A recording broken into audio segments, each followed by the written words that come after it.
سلام، میں ہوں وسعت اللہ خان اور میرے ساتھ ہیں زرار کھوڑو۔ ہر دن کی طرح آج بھی بے شمار خبریں ہیں پاکستان میں، علاقے میں، دنیا بھر میں، لیکن انہی کے درمیان دنیا کی سب سے بڑی خبر بھی پوشیدہ ہے، یعنی آج اس کائنات کے راز کھولنے کے لیے کوشاں ایک بہت بڑا آدمی ہم سے کہیں کھو گیا ہے۔ ہمارا بیشتر پروگرام اس بڑے آدمی کی شخصیت کا احاطہ کرنے میں ہی صرف ہو جائے گا۔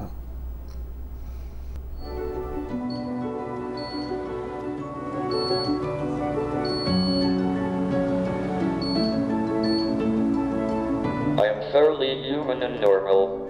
At least, I try to be. Can I give you a hug?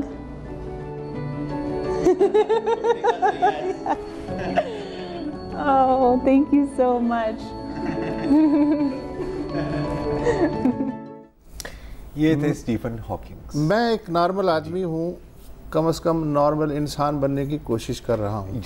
G Newton اور آئنسٹائن کے بعد سب سے بڑا سائنسی دماغ کہا جانے والا، بلکہ سائنسی کا فلاسفر، اسکالر، دونوں چیزیں ایک کسی لیول پر دونوں چیزیں جڑ جاتی ہیں۔ 76 برس کی بن عمر جاتی تھی ہے، آج۔ فلسفی سائنس بن جاتی ہے۔ 76 برس کی عمر تھی۔ یہ تاریخ یاد رکھی جائے گی، 14 مارچ 2018۔ 14 مارچ 2018۔ اچھا، انٹرسٹنگ بات یہ بھی ہے کہ انہوں نے اپنی پوری زندگی گزاری کائنات کو سمجھنے میں۔ جی، مطلب تھے تو ایک کرسی سے نہیں اٹھ، اپنے ویل چیئر سے نہیں اٹھ سکتے تھے، اپنا سر نہیں ہلا سکتے تھے، اپنی صرف ایک دماغ تھا، دماغ تھا جو پوری کائنات میں گھومتا تھا۔ کائنات کی بھی مطلب کہ معجزے دیکھیں آپ، کہ جس دن اسٹیفن ہاکنگز پیدا ہوئے تھے، جنوری 8 1942، وہ گیلیلیو گیلیلی جو اپنے زمانے کے اسٹیفن ہاکنگز تھے، آپ ایک طرح سے کہہ سکتے ہیں، وہ ان کی برسی تھی۔ جس دن یہ فوت ہوئے، یعنی آج 14 مارچ، آج آئنسٹائن کی سالگرہ ہے۔ کیا کہیں تو مطلب کہتے ہیں نا، قرآن مجید میں بھی لکھا ہوا ہے نا کہ here are signs for those who Galileo observe۔ اور آئنسٹائن کے درمیان جو کرسی تھی، اس پہ بہت ہی موضوع آدمی آج بیٹھ گیا۔ یہ بے شک۔ اب جہاں تک ان کی سائنٹیفک ریسرچ اور سائنٹیفک تھیوریز کی بات ہے، تو سر آپ اور میں نہیں کر سکتے، اگر ہم سمجھ بھی سکتے ہیں تو ہم سمجھا نہیں سکتے۔ میں بطور عام آدمی پہلے انہیں انٹروڈیوس کرا دوں کہ آکسفورڈ میں یہ پیدا ہوئے۔ اچھا، یہ خاندانی کوئی مرض تھا یہ مسئلہ کہ والد جو ہیں وہ بھی ریسرچ بایولوجسٹ تھے۔ اچھا، ٹھیک ہے۔ اور لندن میں بمباری ہو رہی تھی تو انہوں نے کہا چلیں آکسفورڈ چل کے رہتے ہیں۔ 1959 میں آکسفورڈ سے اسٹیفن ہاکنگز نے فزکس میں فرسٹ پوزیشن پہ ڈگری حاصل کی، پھر کاسمولوجی میں پوسٹ گریجویشن کے لیے کیمبرج گئے، اور انہیں اس وقت بالکل اندازہ نہیں تھا کہ بہت برس بعد اسی کیمبرج میں وہ لوکیشین پروفیسر کی سیٹ پہ بیٹھیں گے۔ نیوٹن کے بعد بیٹھنے والے یہ پہلے سائنٹسٹ تھے۔ کیمبرج میں زیر تعلیم تھے تو موٹر نیورون کی جو بیماری ہے بڑی ریئر، جس کے بارے میں ابھی تھوڑی دیر بعد ہم تفصیل سے بات کریں گے، اس سے متاثر ہونا شروع ہوئے۔ یہ بیماری اعصاب کنٹرول کرنے والے پٹھوں کو بتدریج کمزور کرتی چلی جاتی ہے، اور ڈاکٹروں کی پیشگوئی یہ تھی کہ یہ بھائی صاحب اگر بہت زیادہ جیے تو 2 سال سے زیادہ نہیں جییں گے، مگر یہ بھائی صاحب اگلے 54 سال جیے اس بیماری کے ساتھ اور بھرپور زندگی گزاری۔ جب یہ بیماری شروع ہوئی تو انہوں نے کہا ہشت، مجھے کوئی پرواہ نہیں۔ 1964 میں انہوں نے شادی کی، 20 سال وہ شادی چلی، 3 بچے ہوئے۔ پھر 1995 میں اپنی جو نرس تھی آئلینا میسن، اس سے شادی کی 2006 میں، اس سے بھی علیحدگی ہو گئی تھی۔ اپنی جو بڑی بیٹی تھی وہ ان کی بڑی لاڈلی ہے، تو اس کے ساتھ مل کے بچوں کے لیے آسان سائنسی کتابیں بھی یہ لکھا کرتے تھے۔ 1988 میں a brief history of time, ان کی جو پہلی کتاب ہے وہ شائع ہوئی، ہم جیسے بیوقوفوں کے لیے آسان زبان میں سائنس کیا ہوتی ہے۔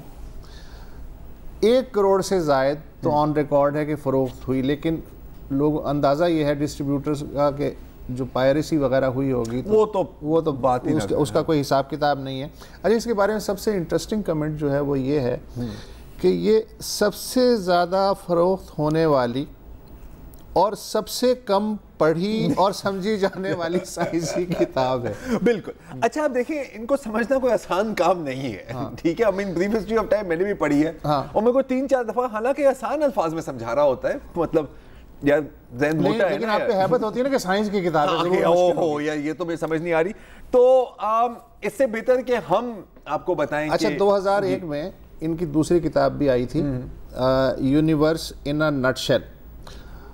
اچھا وہ سائنسدان نہیں تھے, میں پہلے عرض کر چکا ہوں, وہ ایک عالم تھے اور ان کی جو تھیریز ہیں جی وہ ہم جیسے کم از کم مجھ جیسے بالکل نہیں, اور میں تو بالکل ہی نہیں بتا سکتا. لیکن گڈ تھنگ از وسعت کہ ہمارے بھائی مبشر زیدی صاحب نے آج دن میں ڈاکٹر پرویز ہڈ بوائے سے بات کی.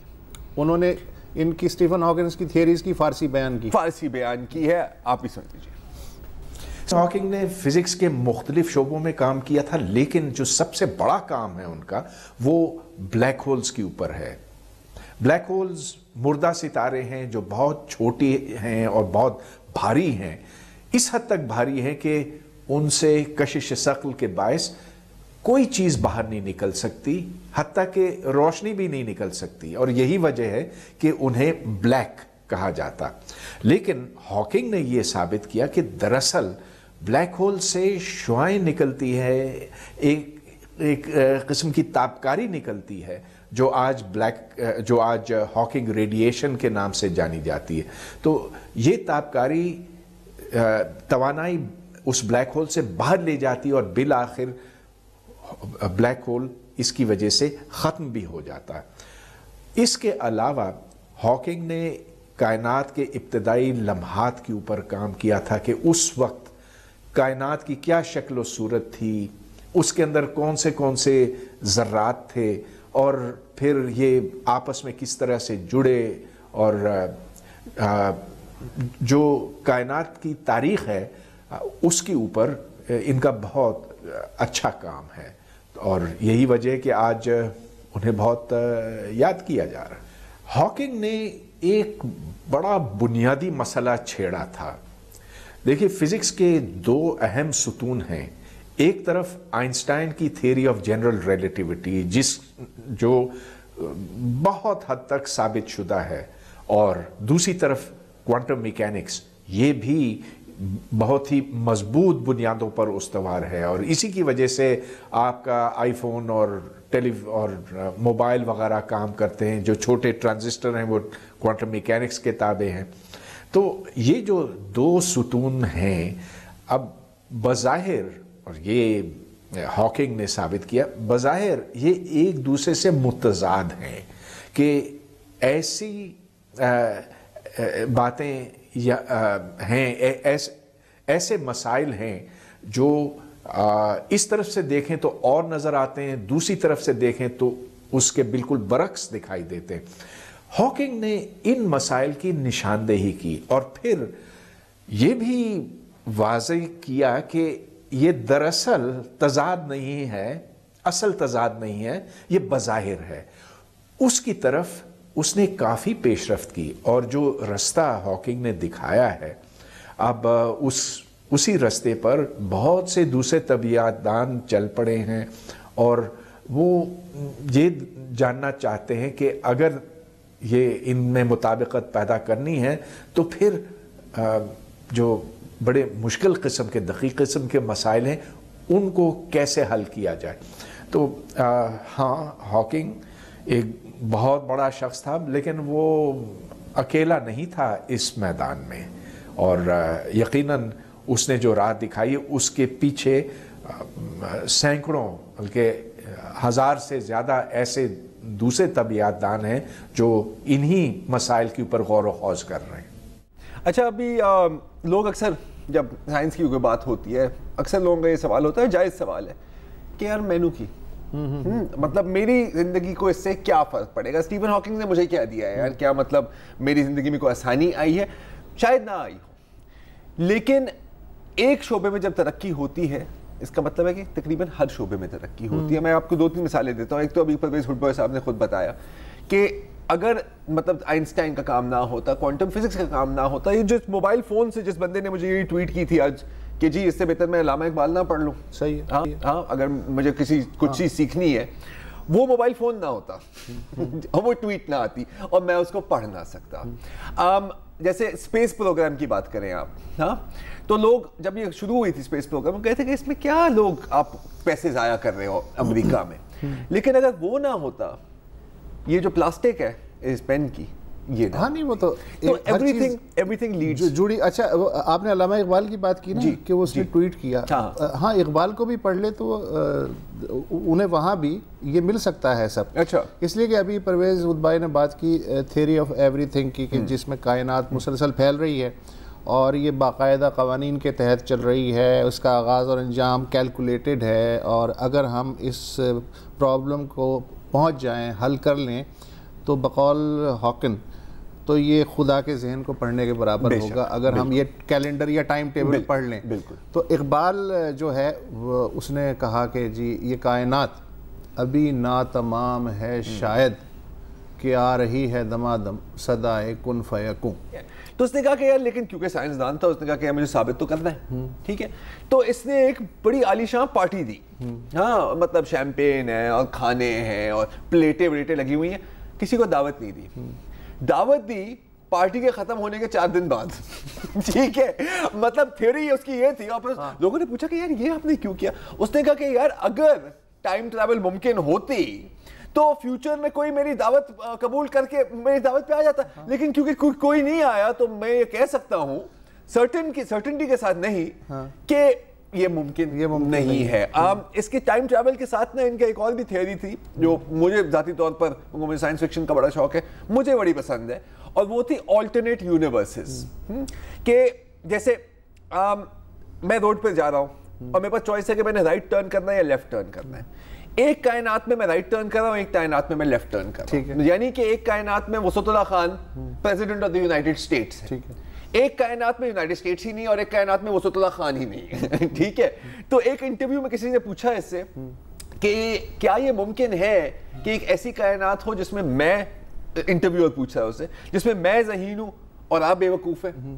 اس نے کہا جی بالکل ممکن ہے, اور ایک ایسی کائنات بھی ممکن ہوگی کہ آپ کے جوک پر میں ہنسوں بھی, ہاں یعنی آپ مسخرے ہوں گے, ہاں there will be a universe in which you are funny. اچھا پرویز ہدبائی نے کچھ اور بھی کہا ہے؟ نہیں, پرویز ہدبائی نے باقی باتیں کی ہیں پاکستان کے پوائنٹ آف ویو سے, اس پہ بات کرتے ہیں. لیکن آپ نے اشارہ کیا تھا نا پہلے ان کی جو بیماری تھی اور اس کو کیسے اوور کم کیا, اس کے پیچھے بھی ایک سائنس ہے. لیکن میں خیال ایک بریک لے لیتے ہیں, اس کے بعد ہاں ان کی. اور میں انٹرسٹڈ ہوں یہ جاننے میں کہ یہ بولتے بظاہر تو نہیں نظر آتے تھے بولتے ہوئے, مگر بولتے تھے. جی بالکل, کیسے بولتے تھے, یہ بھی ایک میریکل ہے.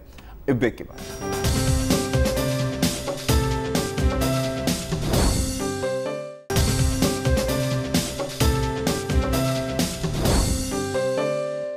Welcome back.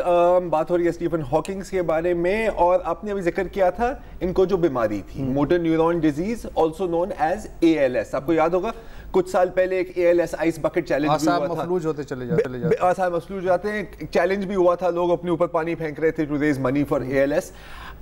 آج جو ویب سائٹ ہے جہاں پر ساری ریسرچ ہو رہی ہے MND اور ALS پر, وہ ویب سائٹ کریش ہو گئی. کیوں؟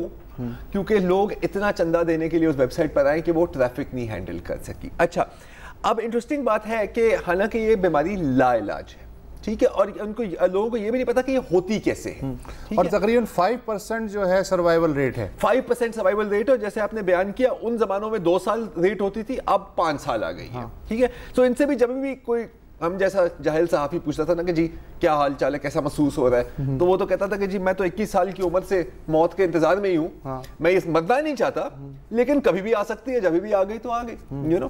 اچھا, ان کی جو بیماری تھی اور جس طرح اس کو مطلب موبائل رکھا, اور دیکھو بول تو سکتی نہیں ہے نا, ان کی آواز بھی آتی ہے تھرو دا کمپیوٹر, یہ بھی ایک ٹیکنالوجیکل میریکل ہے. اس سے بھی سائنس نے ترقی کی ہے, آگے بڑھی ہے. یہ سب کچھ جو کرتے ہیں نا, سرفنگ ویب, ہاں موونگ, یہ سب ایک بٹن ہے. مطلب آپ اس طرح سوچیں کہ آپ جب کمپیوٹر استعمال کرتے ہیں, امیجن کہ آپ کمپیوٹر کے سارے کام صرف اسپیس بار سے کر رہے ہیں, یہ کر رہے ہوتے تھے. اچھا, ان کے لیے ایک اسپیشل پروگرام ڈیولپ کیا گیا مائکروسافٹ سے, سوئفٹ کیز. وہاں سے وہ دبائے رکھتے ہیں, وہ سلیکٹ کرتے ہیں. پورا پروسیس تو بہت کمپلیکیٹڈ ہے, لیکن انہوں نے کیا کیا کہ اس کے بولنے کا اور لکھنے کا انداز پر بیس کیا ان کے لیے ایک اسپیشل پروگرام. تو اگر وہ 2 لفظ لکھتے ہیں, اس کو پتہ لگ جاتا ہے پروگرام کو کہ یہ آگے کیا کہنے والے ہیں, تو وہ کام تیز ہو جاتا ہے. کنپٹی یہاں پر جی, یہاں پر ایک سینسر ہے, ہاں, اور ہر انسان کے ہوتا ہے, اور جب بھی آپ بات کر رہے ہوں بالکل تو وہ اس کی موومنٹ ہے. جی, وہ صرف یہی لا سکتے ہیں نا, تو ان کی چیک کے موومنٹ سے وہ حرف سلیکٹ ہوتے ہیں جو یہ بولنا چاہتے ہیں. اچھا, یہ بول کیسے سکتے ہیں؟ اب یہ بڑی انٹرسٹنگ بات ہے.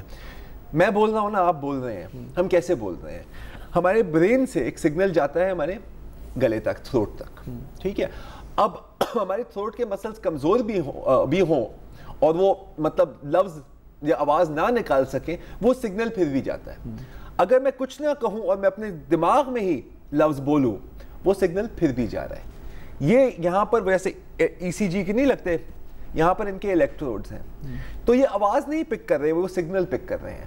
وہ سگنل کو وہ پھر الیکٹرانکلی ٹرانسفر کرتے ہیں اور وہ کمانڈ بنتا ہے. مطلب کہ اگر میں ان کی جگہ ہوں, مجھے صرف سوچنا ہے گو لیفٹ اور ویل چیئر لیفٹ جائے گی, گو رائٹ ویل چیئر رائٹ جائے گی. تو ٹیکنالوجی نے ان کی بہت مدد کی. ٹیکنالوجی نہیں ہوتی تو یہ یہاں تک, اور انہوں نے بھی ٹیکنالوجی کی مدد کی, ٹیکنالوجی بہت کی.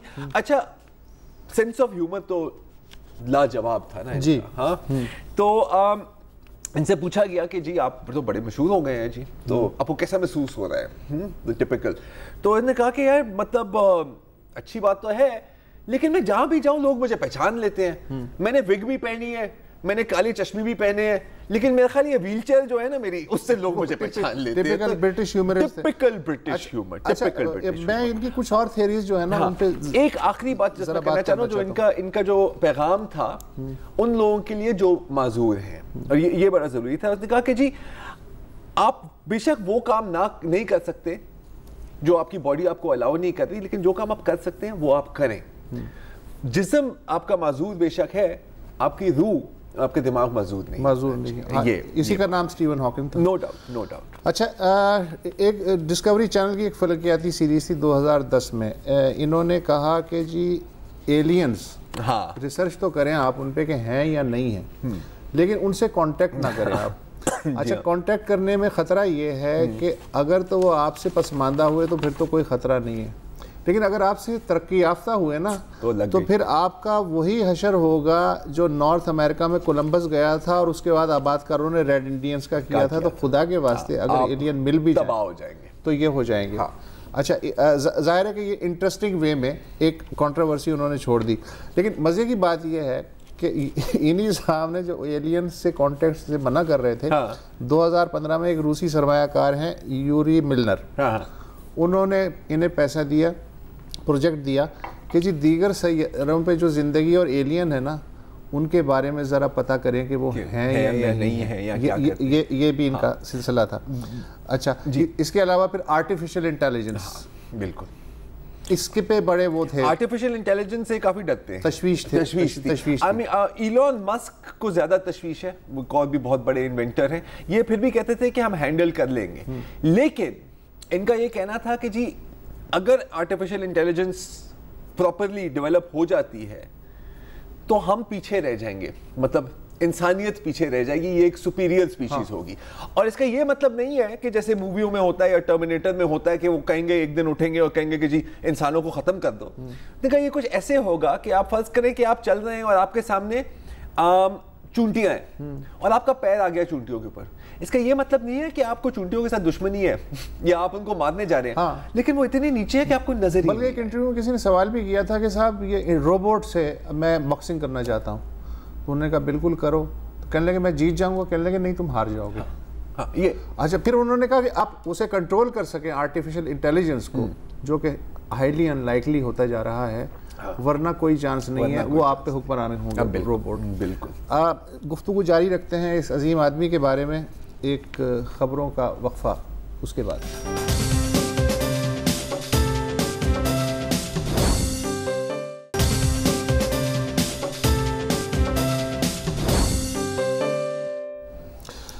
اقبال کا ایک شعر ہے، تمہاری تہذیب آپ اپنے خنجر سے خودکشی کرے گی، جو شاخ نازک پہ آشیاں بنے گا ناپائیدار ہوگا۔ اسٹیون ہاکن جو ہیں، ان سے پوچھا کہ یہ اس کرۂ ارض پہ انسان کا، نسل انسانی کا اختتام کیسے ہوگا اگر ہوا، تو انہوں نے کہا جی 3 وجوہات میری سمجھ میں آ رہی ہیں اب تک کا جو میرا علم ہے اس میں۔ 2 تو آپ نے بیان کر دی، یا تو کسی سیارہ، کوئی سیارہ زمین سے ٹکرا جائے گا، ٹھیک ہے، جیسے ڈائنوسورز کے ساتھ، ہاں، یا پھر گلوبل وارمنگ اس لیول پہ پہنچ جائے گی کہ آپ کا رہنا یہاں دوبر ہو جائے گا، یا پھر گلوبل وارمنگ کے نتیجے میں جو کوئی نیا وائرس یہ بھی اگر آ گیا تو وہ ہو سکتا ہے آپ کو ختم کر دے۔ اور ان کا یہ کہنا تھا کہ مجھے یہ چیزیں ختم ہوتی نظر نہیں آ رہی ہیں، اور ٹرمپ کے لیے اسی لیے وہ مایوس تھے، ٹرمپ نے جو گلوبل وارمنگ کے سلسلے میں جو اقدامات کیے ہیں، تو اس بنیاد پہ وہ یہ کہتے تھے کہ بھائی صاحب عادتیں تو آپ بدل نہیں سکتے، لہذا سیارہ بدل لیں، 100 سے 200 برس کی عمر میں کسی اور سیارے پہ جہاں زندگی ممکن ہو آپ نکل لیں، ورنہ آپ کا فیوچر جو ہے وہ نہیں ہے۔ اچھا، پہلے وہ کہتے تھے کہ سن 2600 تک دنیا میں رہنا ناممکن ہو جائے گا، پھر 400 سال کم کر دیا کہ بھائی یہ ٹائم ہے، کٹنا ہے تو کٹ دو، ہاں اگر کٹ سکتے ہو تو کٹ جاؤ۔ اچھا، اس کا مطلب ہے کہ آدمی پولیٹیکل تھا، آدمی سر ہمیشہ آدمی پولیٹیکل تھا، بہت پولیٹیکل تھا، اور بڑا پروگریسو سوچ تھی، ہاں بڑی مطلب anyway انلائٹنڈ میں کہنا چاہوں گا۔